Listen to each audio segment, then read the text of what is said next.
Bizdədir. Xanlar bəy, salam, sabahınız xeyir. Sabahınız xeyir olsun. Hər vaxtınız xeyir olsun. Mən də sizi, tamaşaçılarımızı salamlayıram. Bəli, sabah sonuncu qəbul imtahanıdır. 1-ci və 4-cü ixtisas qrupları üzrə müraciət eləmiş abituriyentlər ikinci şans imtahanlarında iştirak edəcəklər. 24 şəhər və rayonda imtahan təşkil olunacaqdır. Birinci qrupda iştirakçıların sayı çoxdur, hardasa 25 minə yaxın abituriyent qeydiyyatdan keçibdir. 4-cü qrupda ənənəvi olaraq bu daha çox tibb ixtisaslarına müraciət edirlər. 5300-dən artıq abituriyent qeydiyyatdan keçibdir.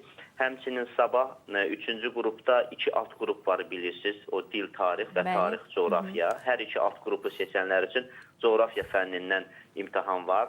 6000-dən artıq abituriyent seçibdir onu. Ümumilikdə 36 mindən çox abituriyentin imtahanlarda iştirakı nəzərdə tutulur.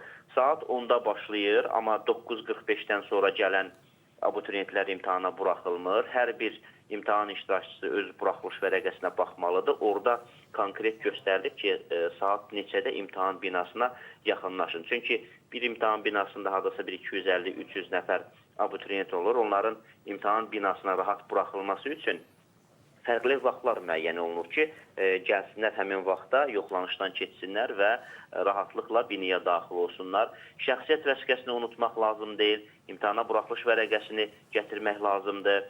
Mobil telefon olmaz, hansısa bir smart cihazlar olmaz. Ötən imtahanda da bax bizim xəbərdarlığımız var idi, ancaq çox təəssüf ki, 11 nəfərdə mobil telefon aşkar olunmuşdu və onlar imtahandan xaric olunmuşlar, onların nəticələri ləğv olunmuşdu. Sabahki imtahan iştirakçıları da belə məsələlərə, bu qayda pozuntularına, ümumiyyətlə imtahan necə olmalıdır, imtahana nələri gətirmək olar, nələri gətirmək olmaz. Bax, bu məsələləri elə buraxılış vərəqəsində göstərilibdir.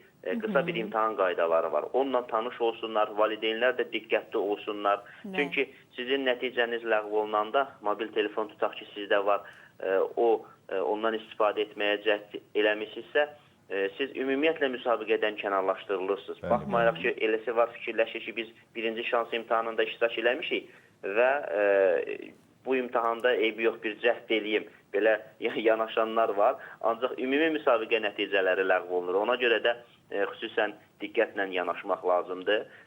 Bütün imtahan iştirakçılarına mən uğurlar arzulayıram. Yəqin ki, bu imtahanlardan sonra 1-2 həftə çəkəcək nəticələrin elan olunması. Daha sonra isə bizi digər bir mühüm mərhələ ixtisas seçimi gözləyir. Bəli. Xanlar müəllim, təşəkkürümüzü bildiririk ətraflı məlumat üçün.